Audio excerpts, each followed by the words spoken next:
Reflexão bíblica. Evangelho de Mateus. Capítulo 14. Mateus 14. A morte de João Batista. Em Mateus 14, veremos que, de acordo com as Escrituras, Herodes Antipas foi tetrarca da Palestina no período de 4 a.C. a 39 d.C., ou seja, governou um quarto da Palestina mais Galiléia e Iberia, sucedendo seu pai Herodes, o Grande, quando dividiu o reino entre seus muitos filhos. Diante disso, Herodes havia cometido adultério com a esposa de seu irmão. João o acusou desse pecado.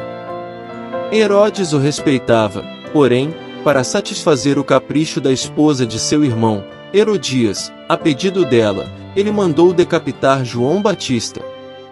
Após Jesus ter iniciado seu ministério, Herodes teme-o, acreditando ser ele a reencarnação de João Batista. Acompanhe. Contexto histórico. De acordo com o contexto e segundo os evangelhos, quando Jesus soube que João Batista havia sido morto, retirou-se sozinho para um lugar em Betsaida. Além disso, multidões seguiam Jesus a pé das cidades da região e logo após o desembarque de Jesus, ele viu muitas pessoas presentes, teve pena delas e curou seus enfermos. Acompanhe a seguir o estudo de todos os versículos de Mateus 14. Versículos 1 ao 11. Naquele tempo ouviu Herodes, o tetrarca, a fama de Jesus. E disse aos seus criados: Este é João, o Batista, ressuscitou dos mortos, e por isso estas maravilhas operam nele. Porque Herodes tinha prendido João, e tinha o maniatado e encerrado no cárcere, por causa de Herodias, mulher de seu irmão Filipe. Porque João lhe dissera: Não te é lícito possuí-la. E, querendo matá-lo, temia o povo, porque o tinham como profeta. Festejando-se, porém, o dia natalício de Herodes, dançou a filha de Herodias diante dele, e agradou a Herodes. Por isso prometeu, com juramento, dar-lhe tudo o que pedisse. E ela, instruída previamente por sua mãe, disse: Dá-me aqui, num prato, a cabeça de João o Batista. E o rei afligiu-se, mas, por causa do juramento, e dos que estavam à mesa com ele, ordenou que se lhe desse. E mandou degolar João no cárcere. E a sua cabeça foi trazida num prato, e dada à jovem, e ela levou a sua mãe. Versículos 1 e 2. Herodes reconhece a ressurreição de João. Herodes Antipas governou como tetrarca da Galiléia e Pereia desde aproximadamente 4 a.C. até ser banido por buscar o reinado em 39 d.C. Em geral, um tetrarca era um grau abaixo de etnarca, que, por sua vez, era um grau abaixo do rei. Versículos 3 ao 5. Herodes manda prender João. A conjunção explicativa, pois, mostra que a opinião de Herodes de que João havia ressuscitado e possuía poderes sobrenaturais era produto da paranoia alimentada por sua consciência culpada. João foi preso porque criticou o casamento ilícito de Herodes com a esposa de seu irmão. Versículos 6 ao 11. Herodes manda decapitar João. Salomé, a filha de Herodias, dançou eroticamente para seu tio Herodes. Isto parece ter induzido o embriagado Herodes a fazer um juramento que ele mais tarde haveria de lamentar. Herodias preferiu a decapitação como único meio de execução para que ela pudesse mostrar a cabeça de João como um troféu. Os relatos dos evangelhos deste evento eram provavelmente dependentes de um informante na corte de Herodes, possivelmente Joana ou Manaém, Lucas 8 verso 3. Versículos 12 ao 24.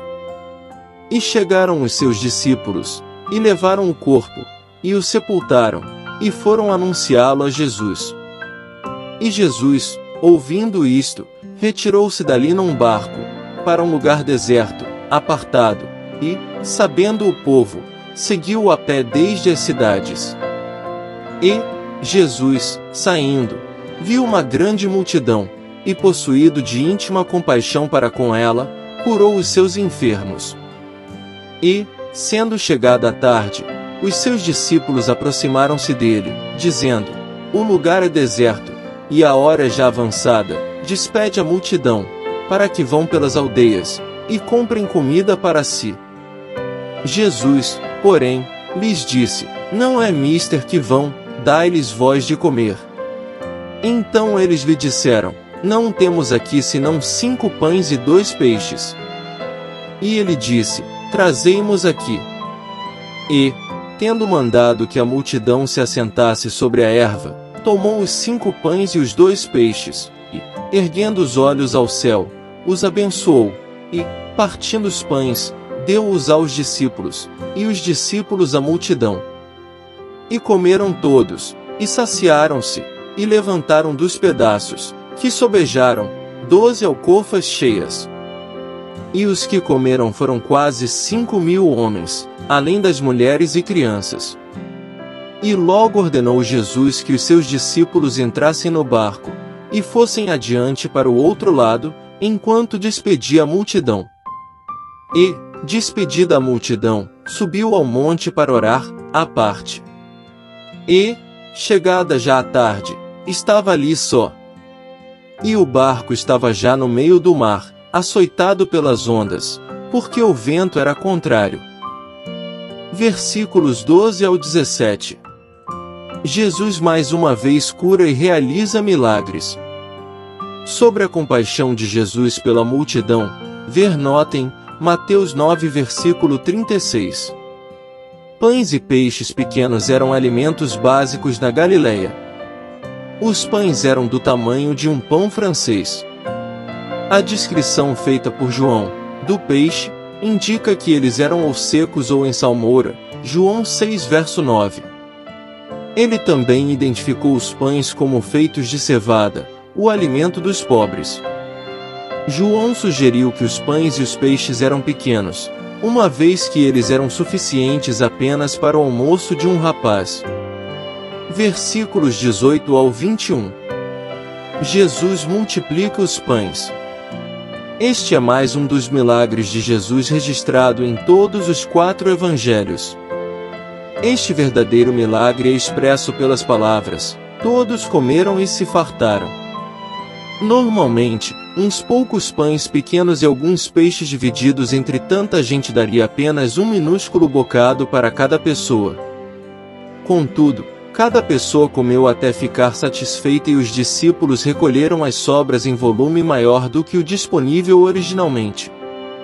O ato de recolher dos pedaços que sobraram, tomaram 12 cestos cheios, serviu como poderosa lembrança da capacidade de Jesus de prover abundância para seus discípulos. Mateus 6 verso 11. O Evangelho de João mostra que muitos ali presentes compararam os milagres de Jesus à provisão de Deus para com respeito ao maná no deserto, João 6 versos 22 e 23. O milagre também se assemelha bem de perto ao milagre de Eliseu, segundo Reis 4 versos 42 ao 44. Apesar do milagre ser citado como a alimentação dos 5.000, os 5.000 homens, além de mulheres e crianças, poderiam equivaler a um total de 15.000 pessoas. Deste modo, o milagre de Jesus foi bem maior do que o realizado por Eliseu. Versículos 22 ao 24. Jesus se despede da multidão. Se o texto original declara que o barco dos discípulos estava no meio do mar ou a muitos estádios, um estádio era equivalente a cerca de 185 metros da terra, a localização do barco é aproximadamente a mesma. João observou que o barco estava a 25 ou 30 estádios da terra, uma distância que variava aproximadamente entre 4,5 a 5,6 quilômetros. O Mar da Galileia tem cerca de 13 quilômetros de largura em seu ponto mais largo. Versículos 25 ao 36. Mas, à 4ª vigília da noite, dirigiu-se Jesus para eles, andando por cima do mar. E os discípulos, Vendo-o andando sobre o mar, assustaram-se, dizendo: é um fantasma. E gritaram com medo.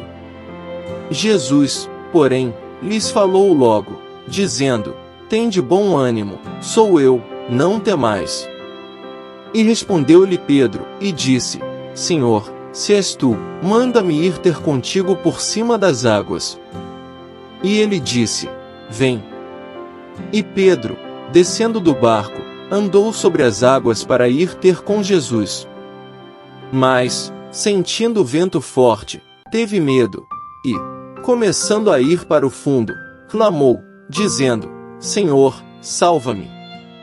E logo Jesus, estendendo a mão, segurou-o, e disse-lhe: Homem de pouca fé, por que duvidaste? E, quando subiram para o barco, acalmou o vento. Então aproximaram-se os que estavam no barco, e adoraram-no, dizendo: És verdadeiramente o Filho de Deus. E, tendo passado para o outro lado, chegaram à terra de Genezaré. E, quando os homens daquele lugar o conheceram, mandaram por todas aquelas terras em redor e trouxeram-lhe todos os que estavam enfermos. E rogavam-lhe que ao menos eles pudessem tocar a orla da sua roupa, e todos os que a tocavam ficavam sãos. Versículo 25. Jesus anda sobre o mar. Os romanos dividiam o período entre 18 horas e 6 horas em 4 vigílias de 3 horas cada. Assim, a quarta vigília da noite ia da 3 horas da madrugada às 6 horas da manhã. Versículo 26. Os discípulos ficam assustados ao ver Jesus sobre o mar. A palavra Espírito era usada na literatura grega para descrever visões em sonhos ou aparições de espíritos. No Antigo Testamento, um termo estreitamente relacionado se referiu a um sonho ou uma visão em que alguém viu alguma coisa que não era real. Isaías 28 verso 7. O uso de Mateus pode significar que os discípulos imaginaram que os seus olhos os estavam enganando. A linguagem do texto não implica que a Bíblia apoia a crença de que os espíritos dos mortos vagueiam pela terra. Isso de forma alguma é ensinamento bíblico. Versículos 27 ao 29. Jesus os acalma. As palavras, sou eu, são literalmente eu sou. A afirmação é um eco intencional de Jesus aos textos do Antigo Testamento como em Êxodo 3 verso 14, e o identifica como o Filho de Deus, Yahvé. Versículo 30 ao 33. A falta de fé e dúvida nos fazem afundar. A confissão dos discípulos de Jesus como o Filho de Deus não é de surpreender à luz de estreitas ligações entre este milagre e importantes paralelos do Antigo Testamento.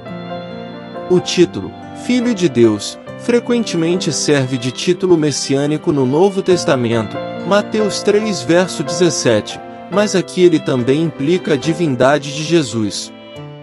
Os discípulos provavelmente interpretaram o milagre à luz de Jó 9 verso 8, que declara que Yahvé anda sobre o mar como se fosse terra seca. Sua adoração de Jesus também confirmava seu crescente reconhecimento de sua natureza divina, Mateus 4 versos 10 ao 11. Versículo 34. Eles chegam a seu destino. Genezaré estava localizada na margem noroeste do Mar da Galileia, cerca de 8 quilômetros ao sul de Cafarnaum. Versículos 35 ao 36. O povo clama por mais milagres. O povo de Genezaré parecia estar informado da cura da mulher em Mateus 9 verso 20. Este milagre ocorreu na vizinha Cafarnaum e estabeleceu um precedente para a cura por meio do toque na borda do manto de Jesus, Mateus 9 verso 20. 5 principais lições que aprendemos no estudo de Mateus 14. Fé em tempos de tempestade. Pedro caminhou sobre as águas quando fixou seus olhos em Jesus, mas começou a afundar quando se concentrou nas circunstâncias. Isso nos ensina a manter nossa fé firme em meio às tempestades da vida, confiando em Deus em vez de nos deixarmos dominar pelo medo. Milagres demonstram o poder de Jesus. A multiplicação dos pães e peixes demonstrou o poder de Jesus em suprir as necessidades da multidão. Isso nos lembra que Deus é capaz de realizar milagres em nossas vidas, provendo abundância mesmo quando os recursos parecem escassos. Importância da compaixão. Jesus foi movido pela compaixão ao ver a multidão faminta e ministrou a eles, mesmo estando cansado. Isso nos desafia a praticar a compaixão em nossas vidas, buscando atender às necessidades dos outros e compartilhando o amor de Cristo em ação. Persistência na oração. Jesus se retirou para orar sozinho após a multiplicação dos pães e peixes, mostrando a importância da comunhão com o Pai. Isso nos incentiva a cultivar uma vida de oração constante, buscando a vontade de Deus e fortalecendo nossa comunhão com Ele. Reconhecimento da divindade de Jesus. Quando os discípulos viram Jesus caminhando sobre as águas e acalmando a tempestade, eles o adoraram e reconheceram: verdadeiramente tu és o Filho de Deus. Isso nos leva a reconhecer a divindade de Jesus Cristo e a render nossas vidas a Ele como Senhor e Salvador. Conclusão. Diante de tudo isso, portanto, Pedro estava andando sobre as águas e só afundou quando parou de ouvir a voz de Jesus e deu mais atenção ao poder do vento e da água. Isso demonstra o poder da nossa fé e da sua falta, e que não importa o que aconteça, o Senhor Jesus deu um passo à frente, pegou sua mão e o salvou. Aonde quer que o Senhor Jesus vá, a bênção e o poder de Deus o segue. Graça e paz por parte de nosso Deus e Pai, e de nosso Senhor e Salvador, Jesus Cristo, estejam sobre nossas vidas.